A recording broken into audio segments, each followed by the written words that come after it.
verses 1 through 19 of Psalm 78. Give ear, O my people, to my teaching. Incline your ears to the words of my mouth. I will open my mouth in a parable. I will utter dark sayings from of old, things that we have heard and known that our fathers have told us. We will not hide them from their children, but tell to the coming generation the glorious deeds of the Lord and his might and the wonders which he has wrought. He established a testimony in Jacob and appointed a law in Israel, which he commanded our fathers to teach to their children, that the next generation might know them, the children yet unborn, and arise and tell them to their children, so that they should set their hope in God, and not forget the works of God, but keep his commandments. And that they should not be like their fathers, a stubborn and rebellious generation, a generation whose heart was not steadfast, whose spirit was not faithful to God. The Ephraimites, armed with the bow, turned back on the day of battle. They did not keep God's covenant, but refused to walk according to his law. They forgot what he had done and the miracles that he had shown them. In the sight of their fathers he wrought marvels in the land of Egypt, in the fields of Zoan. He divided the sea and let them pass through it, and made the waters stand like a heap. In the daytime he led them with a cloud, and all the night with a fiery light. He cleft rocks in the wilderness, and gave them drink abundantly as from the deep. He made streams come out of the rock, and caused waters to flow down like rivers. Yet they sinned still more against him, rebelling against the Most High in the desert. They tested God in their heart by demanding the food they craved. They spoke against God, saying, "Can God spread a table in the wilderness?" There are shorter ways to get from Egypt to Palestine than through the wilderness of Sinai. Mount Sinai is a good 200 miles out of the way, which is bad enough if you're driving a car, but if you're walking and there's no water and no shade, it tests your patience very much. You would think that if God could divide the Red Sea, he would know the shortest and simplest route from Egypt to Canaan. You would think that if he could do such a great thing as that, he would know the most direct and painless route to Palestine, to the Promised Land. Surely he could have given the law at Kadesh Barnea, or at Hebron, or at the Jordan River, someplace a little more on the way. Oh, how weary God must become of our questioning his itinerary for our lives. How often we think we know better how to get from here to there than God does. We're so much more prone to grumble to the conductor when the train starts to turn south than we are to sit quietly and wait for the lessons that the Lord has to teach. He's a very strange guide. We never quite know what's coming next when God has made our itinerary. God would never make it in the travel industry because he's always leading his best clients into the wilderness. He even led his own son into the wilderness first, 40 days and 40 nights. And so it's clear that it's not because he has something against us that he leads us into the wilderness. He didn't have anything against Jesus. There must be something good for us in it. In fact, he must not think there's any hurry at all for us to get up to Canaan and glut ourselves on milk and honey. He tells us that the prosperity of the Promised Land is so dangerous to our souls that only the recollection of some terrible weakness and some awesome divine wonder can divert the river of self-sufficiency and pride in our hearts from flooding our lives and drowning our faith. This is what he says in Deuteronomy chapter 8, verses 11 to 18. Moses gives this word to the people at the Jordan River. They've just spent 40 years in the wilderness wandering and now are ready to go over. And this is what God tells them through Moses. Take heed lest you forget the Lord your God by not keeping His commandments and His ordinances and His statutes, which I command you this day, lest when you have eaten and are full and have built goodly houses and live in them, and when your herds and flocks multiply and your silver and gold is multiplied and all that you have is multiplied, then your heart be lifted up and you forget the Lord your God who brought you out of the land of Egypt, out of the house of bondage, who led you through the great and terrible wilderness with its fiery serpents and scorpions and thirsty ground where there was no water, who brought you water out of the flinty rock, who fed you in the wilderness with manna, which your fathers did not know, that He might humble you and test you to do you good in the end. Beware, lest you say in your heart, my might and my strength and my hand have gotten me this well.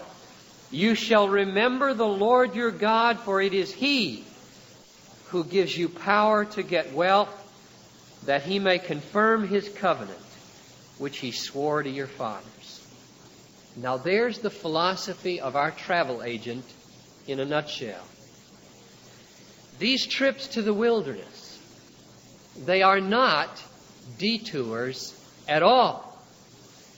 No more than a trip to the doctor is a detour for a smallpox vaccination on the way to healthy adulthood. He led them into the wilderness, it says, to humble them, to test them, to do them good in the end. What good?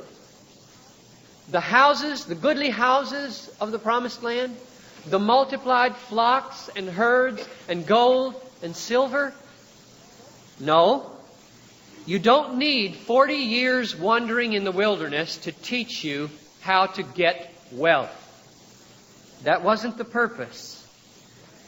Rather, the good that He aimed to do for the people of Israel through the wilderness testing was to make them intensely and deeply and lastingly conscious that they are totally dependent on Him for everything.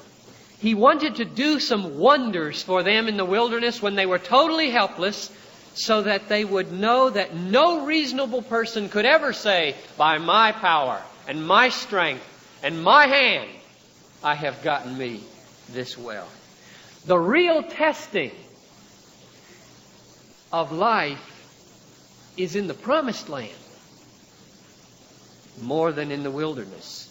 The wilderness is just God's prep school for the tough curriculum of Canaan.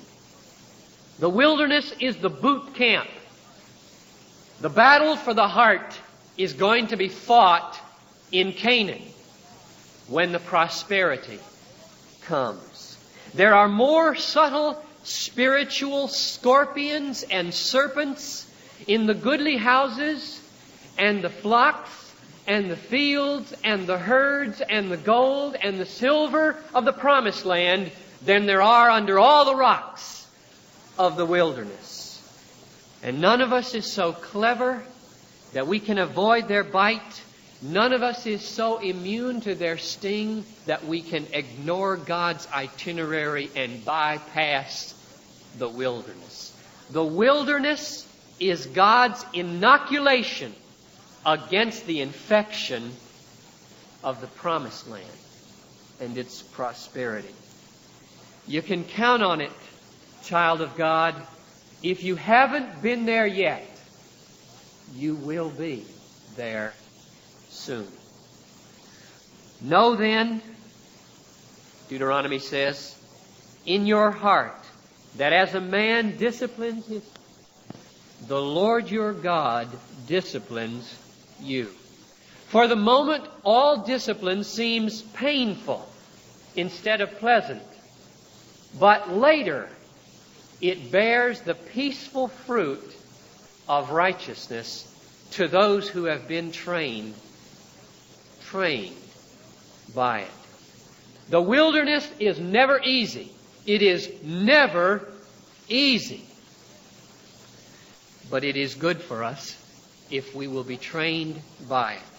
And those who are best trained are most happy, most free, most thankful, no matter where their journey leads.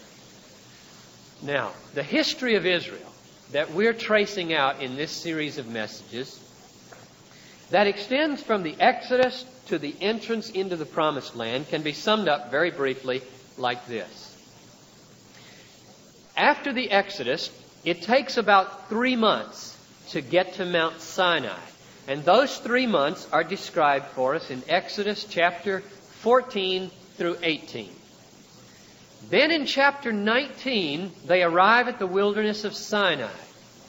And all the way from Exodus 19 through the book of Leviticus into Numbers, up to chapter 10, they're there encamped at Sinai. All of that part of the Bible deals with what they experienced at Sinai. The giving of the law, the building of the tabernacle, the preparation of the priestly service. Then in Numbers chapter 10, they finally break camp. It's been about 2 years now, 2 years and 2 months, since they have left Egypt. And they head north to the Promised Land, just a few weeks away. You can imagine the excitement. And they stop at Kadesh in the wilderness of Paran, just south of the Promised Land, and they send 12 spies into the land to search it out, bring back a report. What is it like? They return after 40 days. There's a minority and a majority report. Caleb and Joshua bring this report. Let us go up at once to occupy it, for we are well able to overcome it. The other 10 spies, the majority report, which is going to rule, bring an amazing argument against that suggestion. It's an amazing argument because those spies walked through the Red Sea on dry land. They walked in the wilderness 2.5 years with manna laid before them, miraculous quail brought to them, water flowing out of split open rocks. And this is what they say. We are not able to go up against the people, for they are stronger than we. You picture now Caleb and Joshua.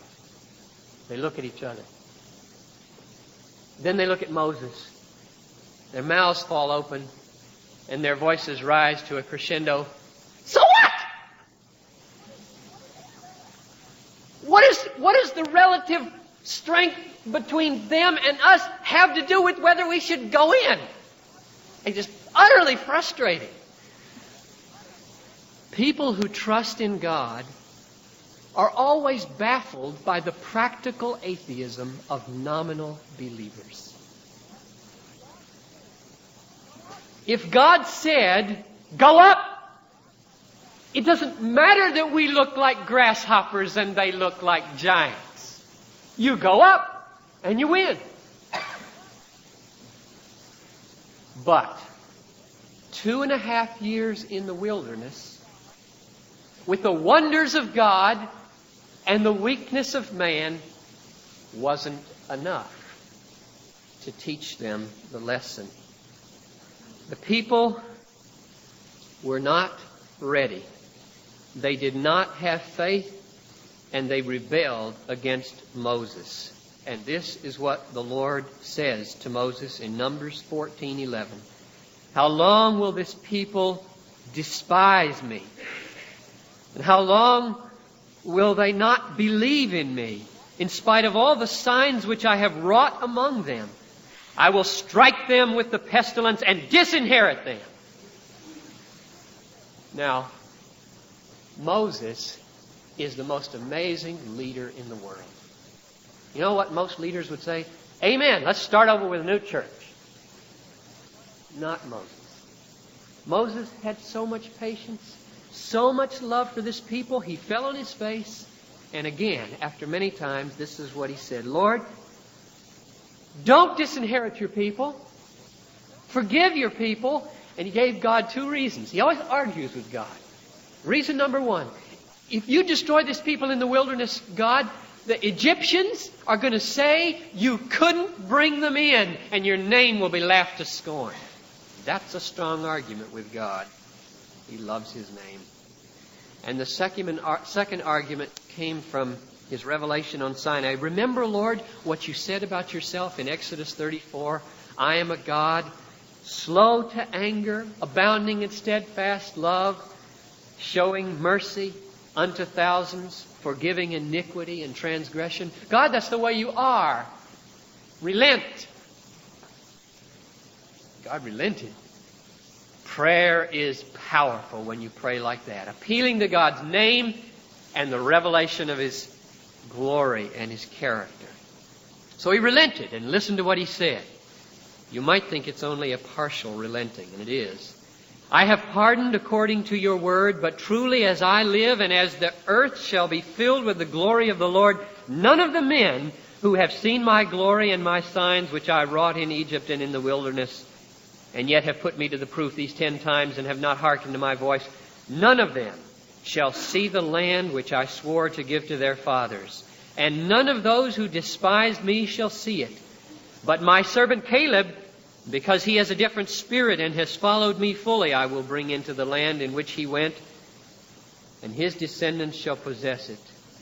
Now, since the Amalekites and the Canaanites dwell in the valleys, turn tomorrow and head for the wilderness by the way to the Red Sea.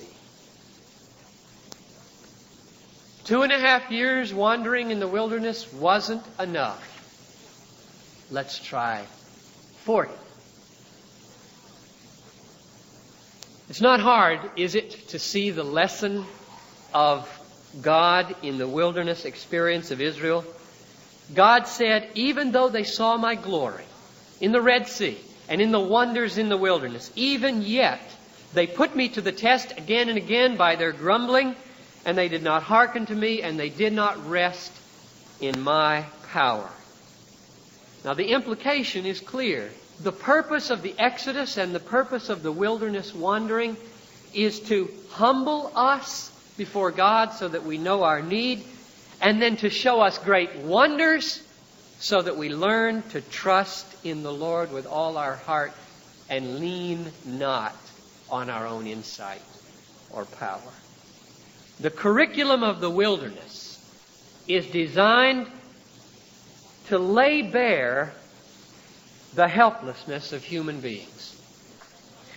The curriculum in the wilderness is designed to show that Albert Ellis and his rational emotive therapy, which says that trust in God is a babyish thing, is not so rational after all.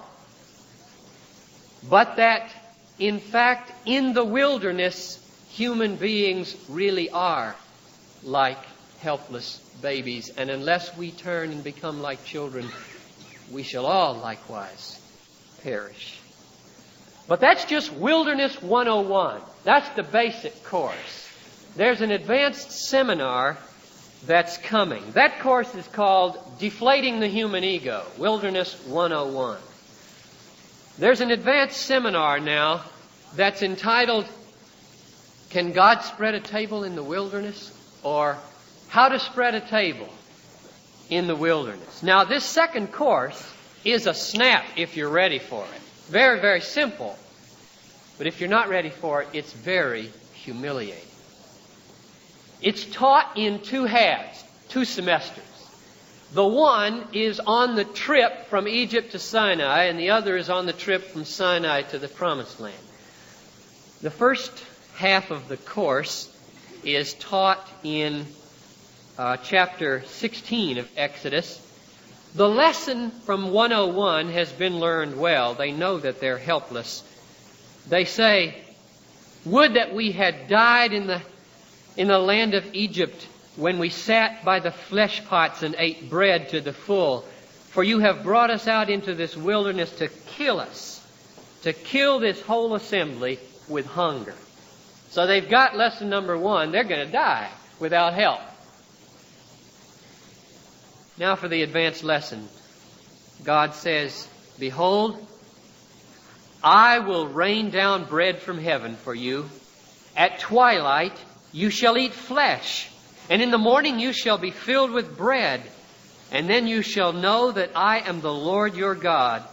In the evening, quails came up and covered the camp, and in the morning dew round about the camp. And when the dew had gone up, there was on the face of the wilderness a fine flake-like thing, fine as hoarfrost on the ground." Very short course. Very simple lesson. God can spread a table in the wilderness. That's the lesson. Very, very simple. And therefore, second half of the lesson, trust Him, obey Him, rejoice in Him, even in the wilderness, because He has your good at heart and He can take care of you even now. But Israel was not a good class. They did not learn the lesson in the first half of the seminar. So there was a Christmas break, and they spent 2 years at Sinai. A lot of celebration, a lot of gifts, the gift of the law. And they break out then through the wilderness again for the Promised Land. And here comes the second half of the course. The people grumbled, cried out for meat. "Who will give us meat to eat? For it was well with us in Egypt." And they lost all gratitude, began to grumble and murmur. And in Numbers 11:6 they say, "Oh, that we had meat to eat. We remember the flesh that we ate in Egypt for nothing, but now our strength is dried up and there's nothing at all but this manna to look at."